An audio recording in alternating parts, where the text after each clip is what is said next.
O God, you made us in your own image and redeemed us through Jesus, your Son. Look with compassion on the whole human family. Take away the arrogance and hatred which infect our hearts. Break down the walls that separate us. Unite us in bonds of love and work through our struggle and confusion to accomplish your purposes on earth, that in your good time all nations and races may serve you in harmony around your heavenly throne, through Jesus Christ our Lord. Amen. So today my goal is to accomplish three things, and you'll have to be the judge as to how successful I am by the time we finish. But my goal is to give you a little bit of biblical background, set the biblical context for what is happening in the world today, and in particular in the Middle East. Then I'm going to give you some of the secular history, because God is the Lord of history and he works out his purposes in history, even what we call secular history. And then finally, I want to ask the question, what should our response be as Christian people?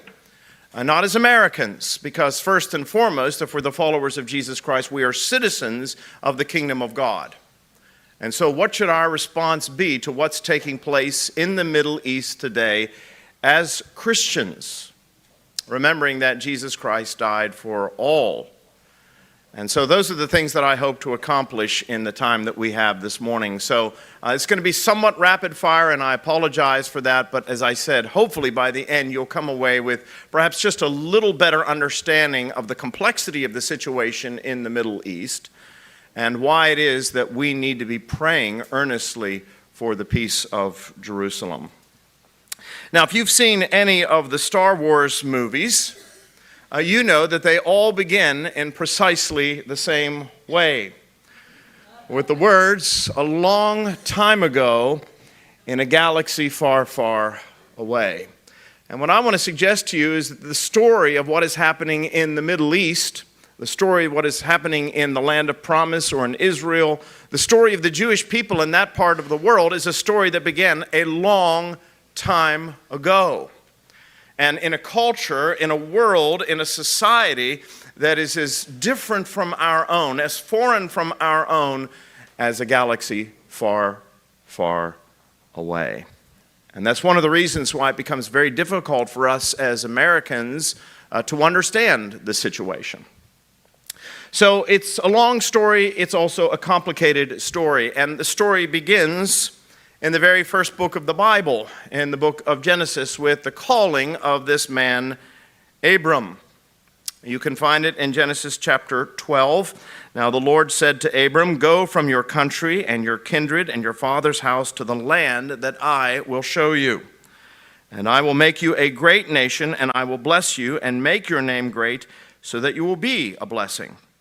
I will bless those who bless you, and him who dishonors you I will curse, and in you all the families of the earth shall be blessed." So Abram went as the Lord had told him, and Lot went with him.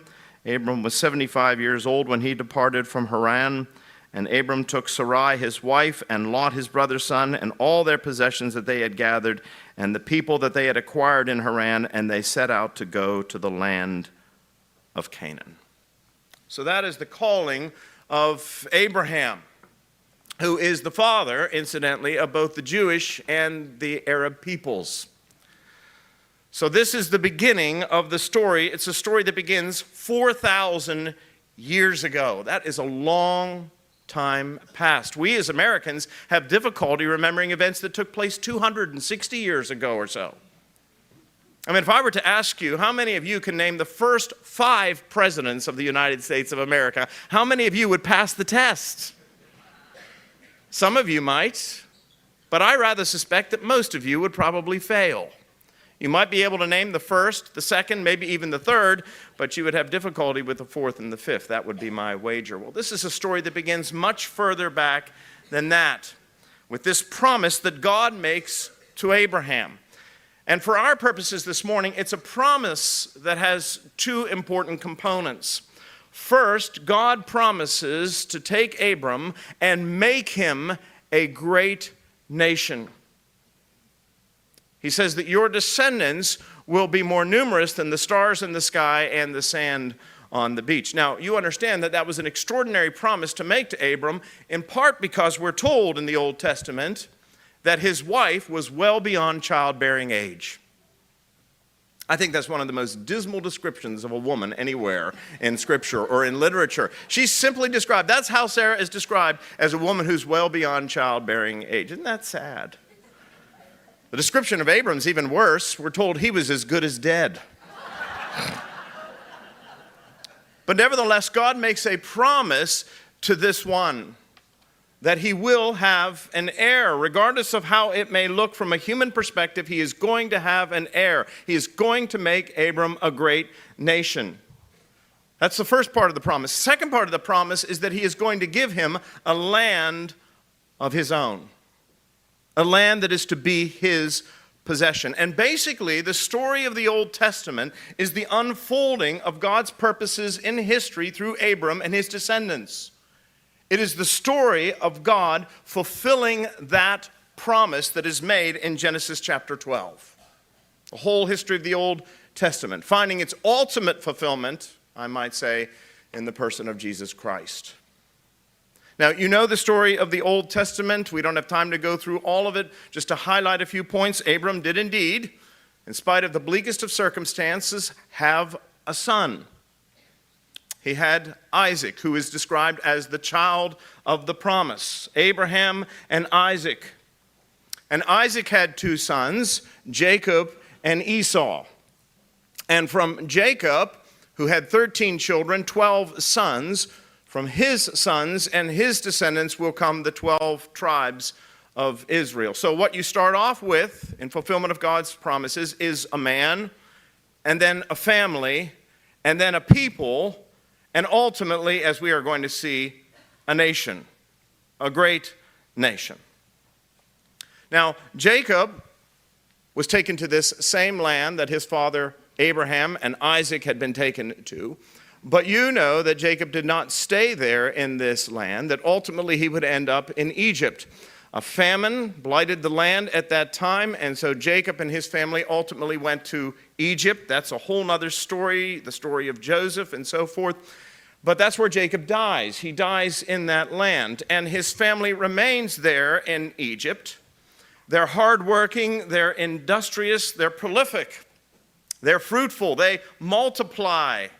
And eventually, because they are becoming so populous, they become a threat, we're told, to the Egyptians. And so the Egyptians began to abuse them, persecute them, and ultimately enslave them. And the descendants of Abraham, Isaac, and Jacob become slaves of the Egyptians for over 430 years. You know the story. They're forced to make bricks without straw. They are aliens living in a foreign land at this point. But God remembers his promise. This is important. God had made a promise to Abram, and it wasn't contingent upon anything that Abram had done. It was a matter of God's sheer grace. And God remembers the promise that he had made to Abram, and he determines to deliver his people and take them back to their promised land. And so he raises up a champion in the person of Moses. Moses goes and confronts Pharaoh and demands that the people be liberated. Pharaoh, of course, is refusing to relent, and so God brings a series of plagues upon the Egyptians until finally he gives in, and then God leads his people out by signs and wonders and the power of his outstretched arm through the Red Sea into the wilderness, where they wander for 40 years until ultimately they are a people who are prepared to come back home and take possession of the land that had been promised to their forefathers centuries before. And that is the story, as you know, of the conquest. Joshua goes in and they drive the native peoples out and they take possession of the land. And while they're in this land, as they had been in Egypt, they are very industrious, they are very hardworking, they grow in stature and importance until they reach what many people consider to be the zenith of their history, the pinnacle of their time. And this is when the nation comes under the reign of King David. Now that's important because you need to understand that many Jews, even today, and certainly the Jews in Jesus' day, regarded this as the high point of their history. the Davidic dynasty. In fact, in Jesus' day, they were always looking for a Messiah, you will recall, to come and drive out the Romans and restore the Davidic dynasty. That's what they were looking for, to return to the glory days of Israel. This was when Israel was great among the nations, the princes of the earth. So that's the high point of their history. But it's a short-lived high point. David, of course, is a man after God's own heart, but David doesn't live forever. He dies. His son Solomon comes to the throne. Solomon is not as great as his father, but he is definitely a wise man, wisest of all the men on the face of the earth at the time, a good leader in some respects, but he does not pass his wisdom on to his son. And his son heavily taxes the people, Rehoboam, and as the result of this, they feel oppressed. They can't support the king, and so a civil war erupts in this nation. God's chosen people, these people who have possessed this land and have become great in the land, but they are now fighting with each other, and the result is a divided kingdom. Of the 12 tribes, 10 will break away, and they will retain the name Israel, which was the name that God gave to Jacob.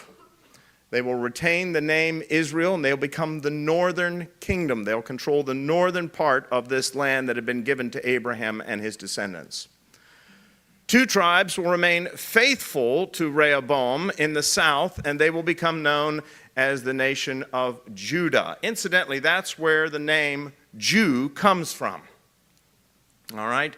It's later on in history, but it's named for the people of Judah, the tribe of Judah, Jew. So those 2 tribes will remain loyal to Rehoboam in the south. Now, what happens to those 10 tribes in the north, the northern kingdom of Israel, this divided kingdom? They're all Abraham's descendants, and they're all living in the land that God had given to Abraham and his descendants, but they are now divided. The 10 tribes in the north, the northern kingdom of Israel, is going to fall prey to many of the pagan practices all around them. They're dealing with all kinds of secularism and peer pressure and pagan practices that are everywhere. And the consequence of that is that they come under the judgment of God. And we're told that the Assyrian Empire comes in. This is now, we're at the point not only biblical history, but we're also talking about secular history. Much of this is recorded in ancient documents. The Assyrians come in, and the Assyrians attack and destroy the northern kingdom. And what they do to those 10 tribes is they begin to deport them. Now, that's what they did in the ancient world. If you were an empire and you came in and you conquered a people, the one thing that you did not do is allow them to remain in the land where they can continue to be a problem for you. And so what you do is you deport them and begin to assimilate them into your own culture. Now, the southern kingdom continues to prosper for about another 150 years or so. But eventually, what had happened to those northern tribes happens to the southern kingdom, the 2 tribes in the south. That is to say, they begin to capitulate to the pagan practices all around them, and we're told that God brought judgment on them as well. And the result was that the Babylonians, this time, not the Assyrians, but the Babylonians come in and they destroy the southern kingdom and do exactly what the Assyrians do. That is to say, they begin to deport the people off to Babylon. You know the story of Shadrach, Meshach, Abednego, the story of Daniel in the lion's den. All of that is part of this history. So Israel falls to the Assyrians in 721 BC. Judah falls to the Babylonians under King Nebuchadnezzar in 588 BC, and the people are deported. Now, there does come a point where the Persian king Artaxerxes allows some of the people from the former kingdom of Judah to return to Jerusalem, to their homeland, and begin to rebuild the city and rebuild the walls. That's the story of Nehemiah. But for all intents and purposes, this is the beginning of what we call the Great Jewish Diaspora. The Jewish people are being driven out of their land. They're being deported. Their numbers are diminishing.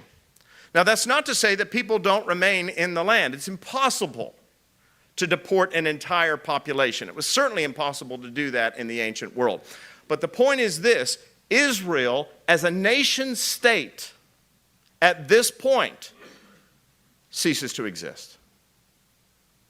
It's going to cease to exist as a nation state. The beginning of the Jewish diaspora. Now, over the succeeding centuries, this is going to become contested territory. In large measure because this is one of the most strategic locations on the globe. Certainly in the ancient world, it was a strategic location in terms of trade going north to south, trade going east to west. This is the Fertile Crescent. This is a very important part of the world. It's still important today.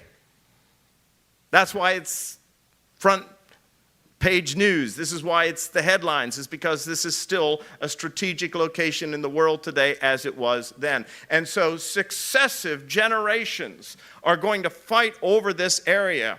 One empire after another is going to come in and conquer and be conquered. The Persians, who were controlling this land, will eventually be conquered by the Macedonians, that Greek empire under the command of Alexander the Great. But then Alexander the Great will die, and his kingdom, his empire, will be divided. And this will give rise to the Seleucid Empire. And the Seleucids will be there, reigning over this part of the world. Now, there are Jews living in the land, the descendants of Abraham, but again, they are vassals. You understand? They do not have any kind of sovereignty whatsoever. They are not determining their own fate. They are under the thumb of oppressive nations. After the Seleucids, we'll have the Hasmonean dynasty. They are really a semi-independent dynasty. They are a people who really work under the authority of the Seleucids, but they try to maintain peace in the empire. This is the dynasty that will ultimately give rise to the Herods, King Herod, Herod the Great, and Herod and his sons. And then, of course, by the time that Jesus appears on the scene, it's the Roman Empire that arrives in this region and controls it, conquers it around the year 63 BC. Now, as I said, there were still Jews living in the land. They are not as numerous as they once were, but they are still a significant portion of the population. And they remember that promise that God had made to Abraham, to Isaac, and to Jacob, that this was to be their land. And so they have regarded all of these successive empires that have come through fighting over this land as usurpers.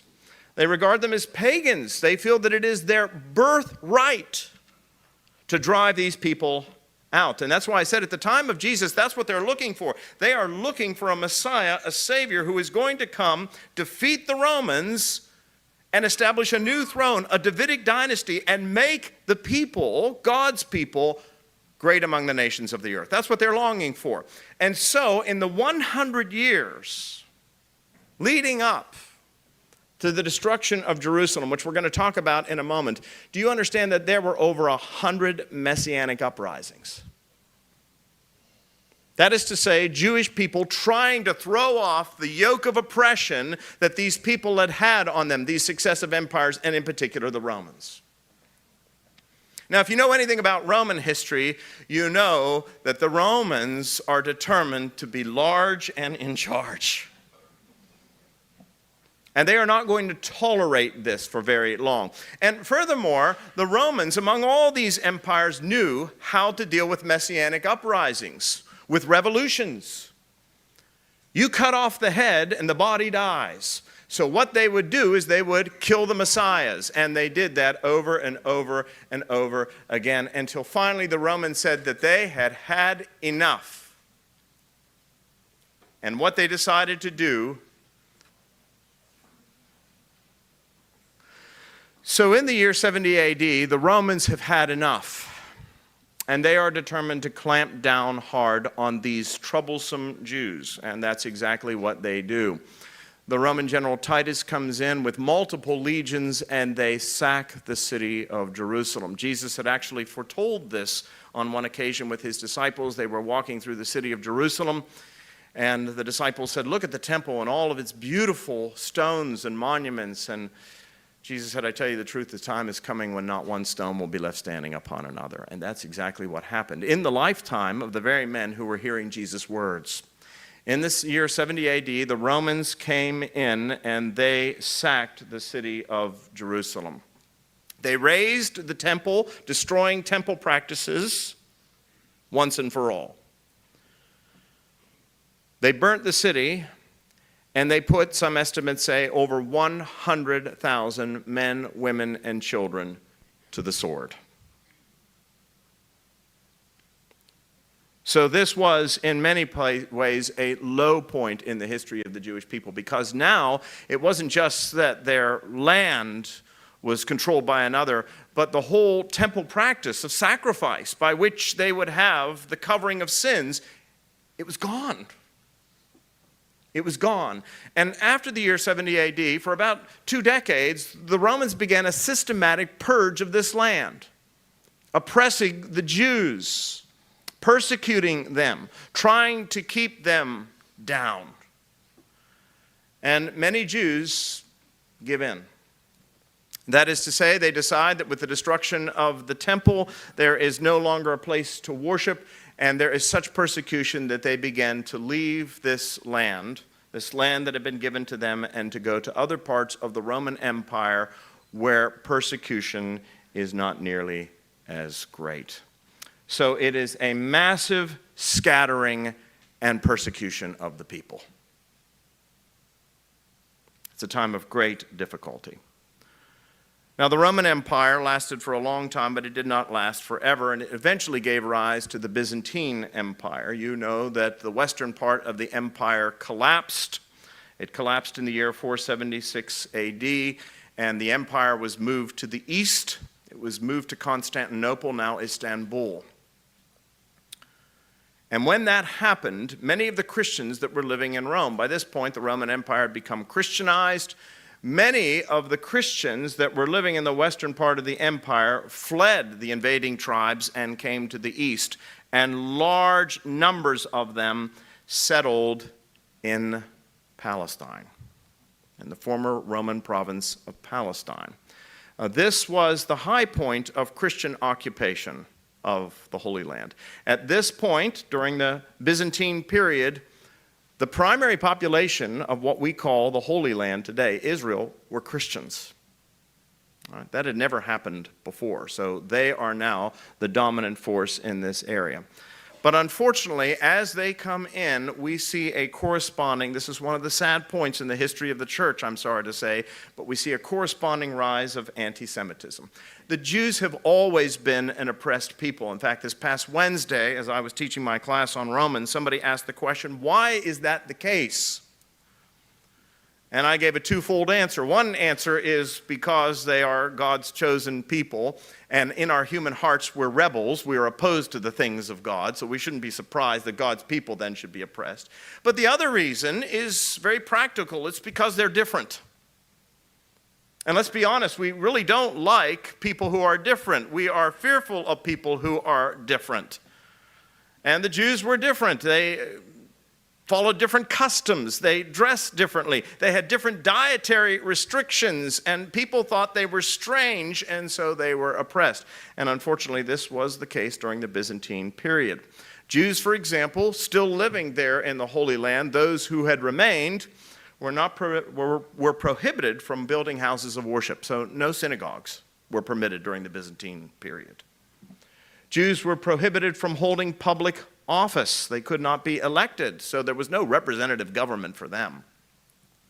And they were prohibited from owning slaves. Now you say, well, that's not such a bad thing, except that slavery was part and parcel of the ancient world.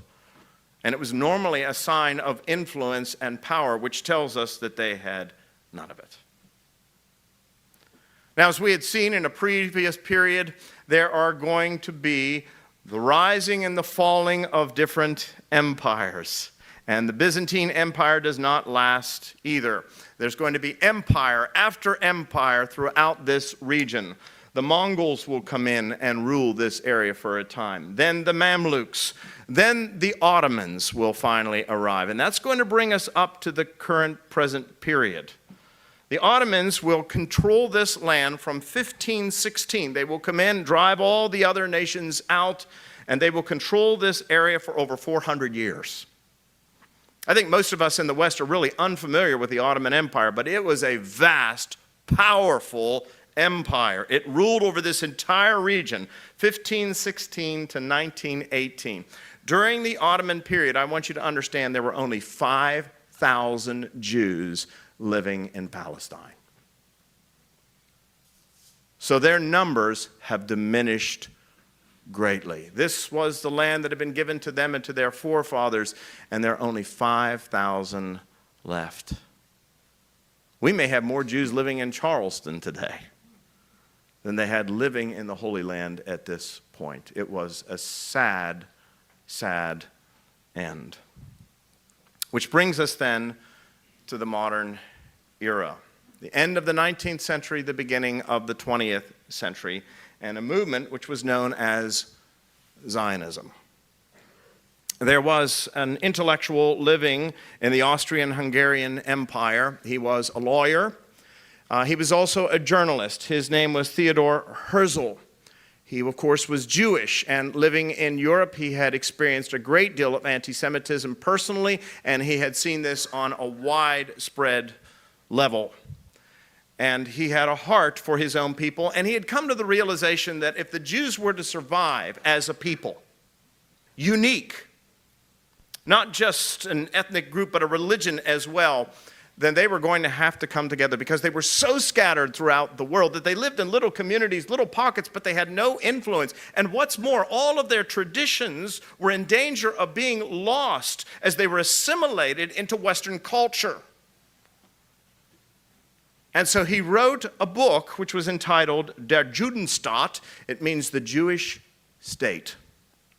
And what he basically argued was that Jews, if they were going to survive in the world as a unique people, needed to come together to some place where they could have a land of their own, where they could follow their own customs and make their own laws and be unique without the fear of oppression. And this started the movement known as Zionism. He called on Jews to return to their ancestral homeland, to go back to the old land of Israel. And what is interesting is that over 100,000 did. Mostly Sephardic and Ashkenazi Jews from various portions of Europe. They're the primary ones who made the journey back. But remember, there were 5,000 during the Ottomans. Now, 100,000 are moving into this area. The Ottomans, for the most part, have a policy of benign neglect. They're not really worried about this at this point, but hundreds of thousands are now moving back. But then something happens. It's always up and down, you see, for these people. It's always give and take. They had been given, now it was being taken away again. The Ottomans, during World War I, made the decision to side with the Central Powers. That is to say, the powers that were opposed to the Allies. Germany, the Austrian-Hungarian Empire, Bulgaria. And because Jews in Europe had sided with the Allies during World War I, the Ottomans regarded the Jews as dangerous people living in their midst. In the same way, I might add, that we regarded Japanese citizens living during World War II, who perhaps had been living here for generations, but we regarded them as a threat, and we paraded them off to camps and work camps and that sort of thing. It's a sad point in our history. Well, this was a sad point in this history as well. So the Ottomans, once again, expelled Jews from this land. See, they come back, they're expelled. They come back, they're expelled. They come back, they are expelled. And that's exactly what happened. But by siding with the Central Powers, the Ottomans had made a fatal mistake. They sided with the losing powers. Ultimately, Germany, the Austrian-Hungarian Empire, they were defeated. And the Ottomans were likewise defeated. And this empire, which had existed for over 600 years at the end of World War I, is carved up. It's carved up. It comes to an end. The Turkish Republic is born as a consequence. So it comes to an end. And when it comes to an end, the British are given control of this land. This is the beginning of what becomes known as the British Mandate, 1918 to 1948. So we're getting much closer. Look how much history I have covered in this short period of time. 1918 to 1948, this is what is known as the British Mandate. Now, in 1918, something very significant happens. There was a very powerful Zionist working in Britain at this time. And it was the second Baron Rothschild. Now, you know that name. That is one of the great banking families of Europe. They had basically bankrolled the British war effort.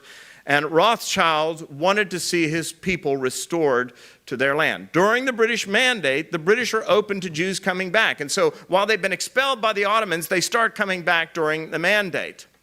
And Rothschild works with the Foreign Secretary, Lord James Balfour, and Balfour works with the government, and finally they issue a statement. It becomes known as the Balfour Declaration, which declares that it is the policy of the British nation that the Jews deserve a rightful land and state of their own. Now you understand, no nation for thousands of years had ever said that the Jews deserved a place, a nation, a state of their own. The British were the first to do that. Now, there are two important facets of the Balfour Declaration that we can't forget, because everybody makes much ado about the Balfour Declaration, and they should, because it is significant for what we're dealing with today. But there are two things to remember about the Balfour Declaration. One, it said that there should be a Jewish state in Palestine. The Balfour Declaration did not say the Jewish state should be Palestine. It should be within Palestine, that is, within the borders. And the second thing was this: that Jewish state had an obligation. You can read the Balfour Declaration for yourself. That Jewish state had the obligation to respect the rights of the Arab people presently occupying the land. So that's the Balfour Declaration, 1918. Now, hundreds of thousands of Jews began to flock into this region. And as they come in, there are different tensions rise between these people who are coming in and the people who, quite frankly, had been living in that land for generations. So tensions rise. This is a difficult place. Now, the British had great success in governing very difficult parts of the world. They were experts on this. But even they came to the end of their patience. Finally, the British said, we're done. we're done with this. We cannot contain this tension and the constant fighting that is taking place between these two peoples. And so in 1947, after World War II, the British say, we're handing what they called the Palestinian problem over to the United Nations. Because after all, they've got the answer to everything, don't they? Well, the United Nations at this point was only 2 years old. And they had no idea what to do with this situation. So they came up with a plan loosely based upon the Balfour Declaration, and it's known as the two-state solution. A two-state solution. What the United Nations proposed in 1948 was that they would have a nation state for the Jews, their own sovereign country and state, and the Arabs would have their own nation state and country. And it was put to a vote. And the Arabs rejected it out of hand. Now you say, well, shame on them. Well, there are a couple of things. As I said, the situation is complex. It is difficult. You have to remember that the Arab people that were living in that land had been living there for generations. Now you might think, well, the Jews have been promised that land by God. Yes, nobody's disputing that. But I want you to imagine living in Charleston, and all of a sudden, you remember, whites were not the first people here. There were Native Americans living here, and they were driven out. Well, just imagine that they reach a critical mass, they decide they come back, and the government supports them, and they say to you living on Murray Boulevard or down there on South Battery, you need to move out because this land originally belonged to another people. How would you feel about that? You probably wouldn't feel really good about it. And these people did not feel good about it either. In part because when the UN carved up the land, they gave 62% of it and the most fertile regions of it to the Jews, in spite of the fact that the Arab people who lived in the land were twice the number in population. So to them, it certainly didn't seem fair. That's one reason they rejected it. The other reason they rejected it is because they felt that it was their land and this new people coming in had no right to possess it. And so they swore to the destruction of a new two-state solution. Well, May 14th, 1948 is a red-letter date, not only in the history of this region, but of the world. On May 14th, 1948, the British mandate came to an end. The British hauled down the Union Jack, sang God Save the King, and left. On the same day, however, Israel declared her independence as a separate state, according to the lines set forth under the UN resolution. She declared herself a new nation. And on that same day, the most powerful nation in the wake of World War II recognized Israel as a sovereign state among the nations of the earth. The United States, President Harry Truman, was the first nation to recognize Israel. In the wake of the Holocaust, all of Europe was of the mind that the Jews were entitled to a nation and a state of their own so that it would never, ever, ever happen again. And so in 1948, the nation of Israel was born. You can see the map there on your right.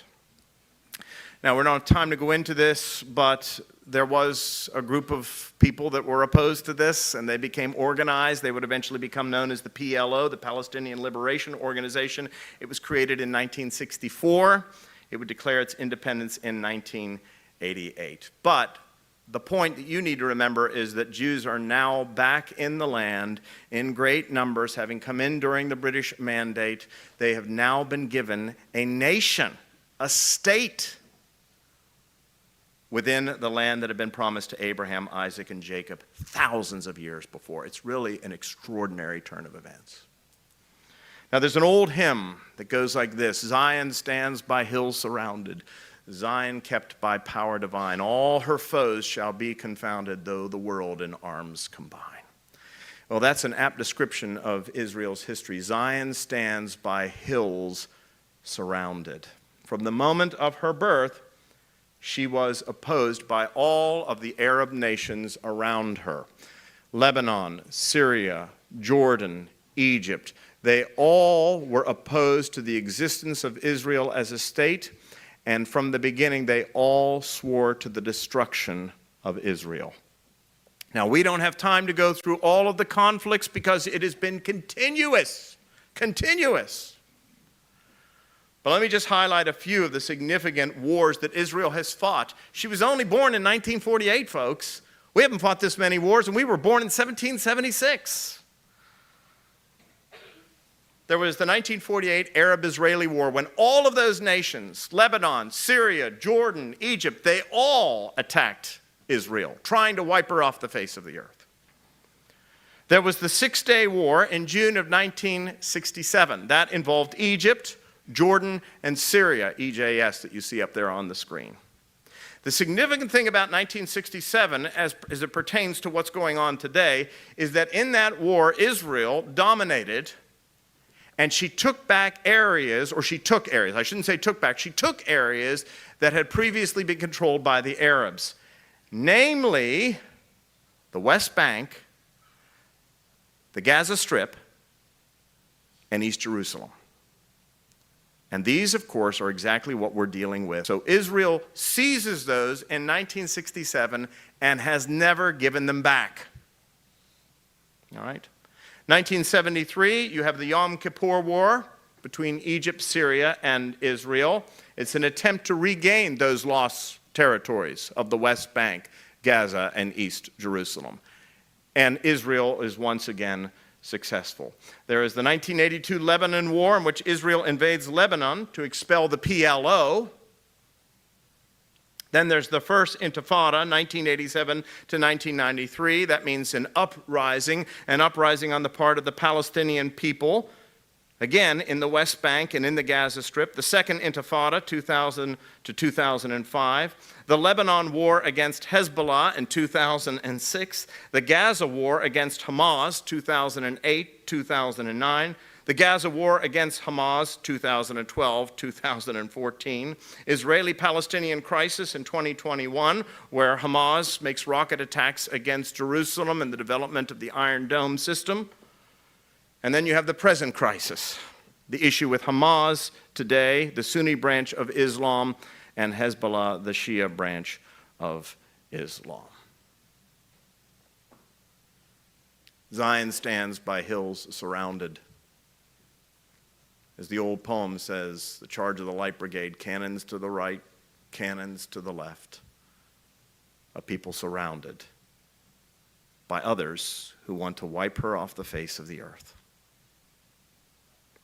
Now, that's not to say that there haven't been significant strides in recent years. In particular, there have. The Camp David Accords in 1978, which were due, I might say, in large measure to the heroic efforts of President Jimmy Carter. There's much about Carter that I don't agree with, but I will say this much about Jimmy Carter. He has gotten a bad rap when it comes to foreign policy. The Camp David Accords were amazing. And it brought peace between Egypt, President Anwar Sadat, and Israel. They'd been sworn enemies. And so the Camp David Accords were signed. So that was a very significant. And you'll notice that Egypt today is not involved in this war. In fact, if they're going to open a humanitarian corridor, it's going to be where? To Egypt. So that was significant. The Oslo Accords between Israel and the PLO, Palestinian Liberation Organization, in 1993. Yitzhak Rabin and Yasser Arafat. Significant strides. And then the Israel and Jordan Peace Treaty in 1994, which was due in large measure to King Hussein. So Israel has peace with Egypt now, relative peace. She has peace with the Hasmonean dynasty in Jordan. So there is peace. There have been significant strides, but there are still some continued sticking points. What are those continued sticking points? One, of course, is the two-state solution. The PLO has been recognized, but Hamas and Hezbollah, these extreme groups within Islam, refuse to accept it. They have sworn to the destruction of Israel. So the two-state solution is still a sticking point for some of these people.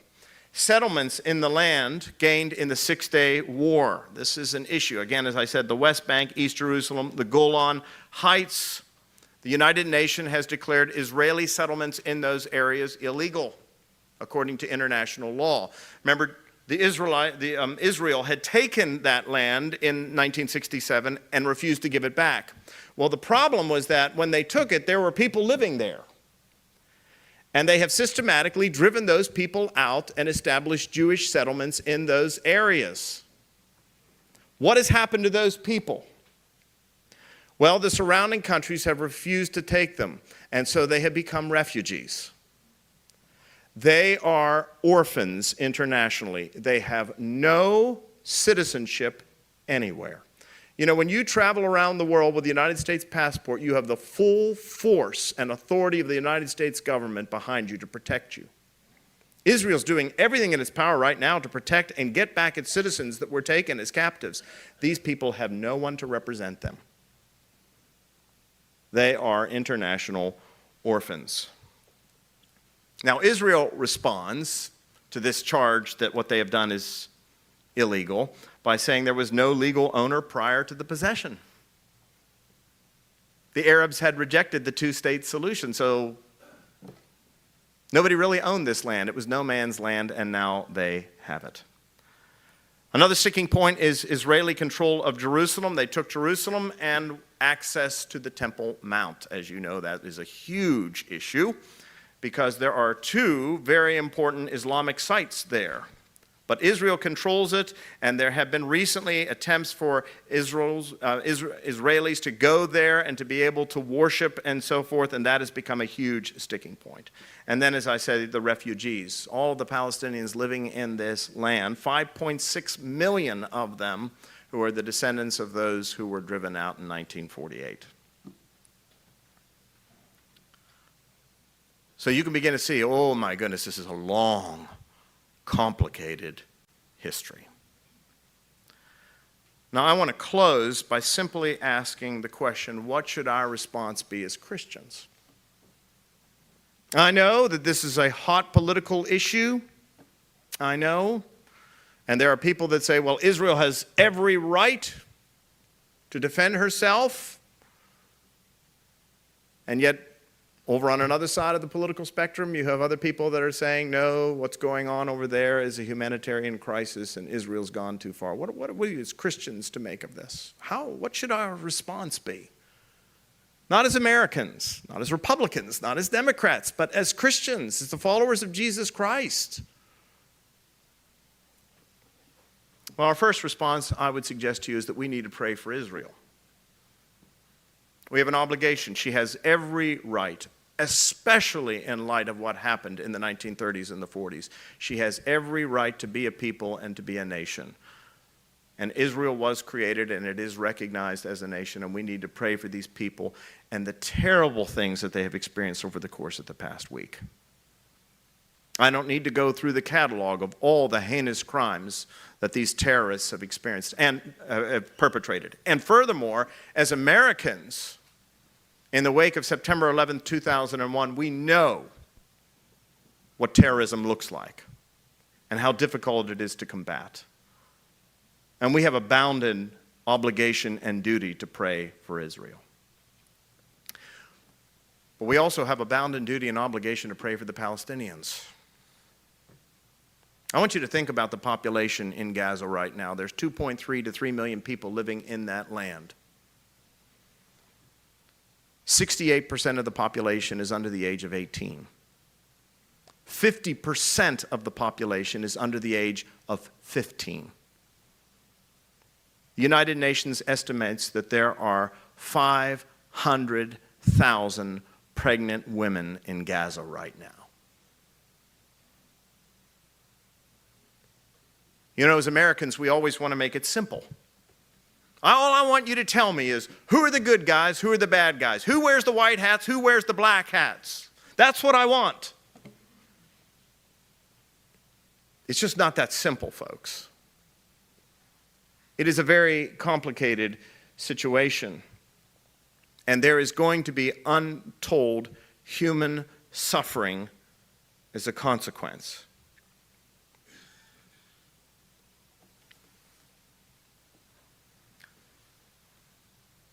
Final thing I want you to remember is this. Nobody's plate is clean. As I said, we want to know who are the good guys, who are the bad guys. Israel certainly has a right to defend herself. She has an obligation to protect her citizens. But we sometimes forget that the other people are people for whom Christ died as well, and he loves them just as he loves the Jews.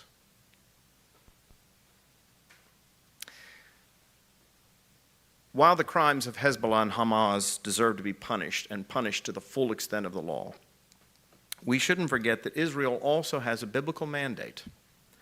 And that biblical mandate in Exodus, Leviticus, and Deuteronomy is that she is to be kind to the stranger living in her midst.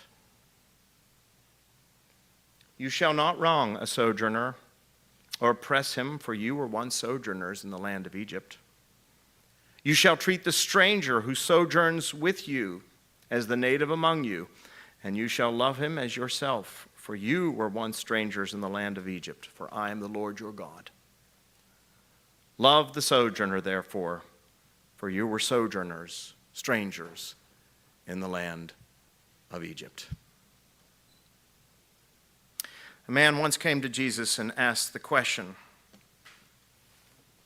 He said, "Good teacher, what must I do to inherit eternal life? And by the way, what is the greatest of the commandments?" And Jesus said, "Well, you know the greatest of the commandments. You shall love the Lord your God with all your heart, all your mind, your strength, and you shall love your neighbor as yourself." And this man, in an attempt to justify himself, asked, "And who is my neighbor?" And Jesus told a parable. Parable about a Jewish man who was on his way to Jerusalem and fell among thieves and was beaten by the side of the road. And along came a priest and saw the wounded man and passed by on the other side. And along came a Levite and saw the wounded man and passed by on the other side. Finally, along came a Samaritan, the sworn enemies of the Jews. And he had compassion on the man, put him on his own animal, took him into town, paid for his wounds to be dressed, had compassion on him, had mercy on him. And Jesus asked the question, "You tell me, who was neighbor to the man in distress?" And the man asking the question replied, "I suppose the one who had mercy on him." Folks, the situation over there is a mess. It's the result of centuries of warfare, hatred, belligerence. I was sitting at a dinner last night, and somebody asked me if there was one thing that you would do to fix the problem in the Middle East. I said, there's nothing anybody can do to fix the problem in the Middle East. It is going to take a divine solution to fix the problem in the Middle East. It will take God taking away hearts of stone and giving to all people a heart of flesh. And so what should the Christian response be? The psalmist put it best. Pray for the peace of Jerusalem. May they be secure who love you. Peace be within your walls and security within your towers. For my brothers and companions' sake, I will say, peace be within you. Amen.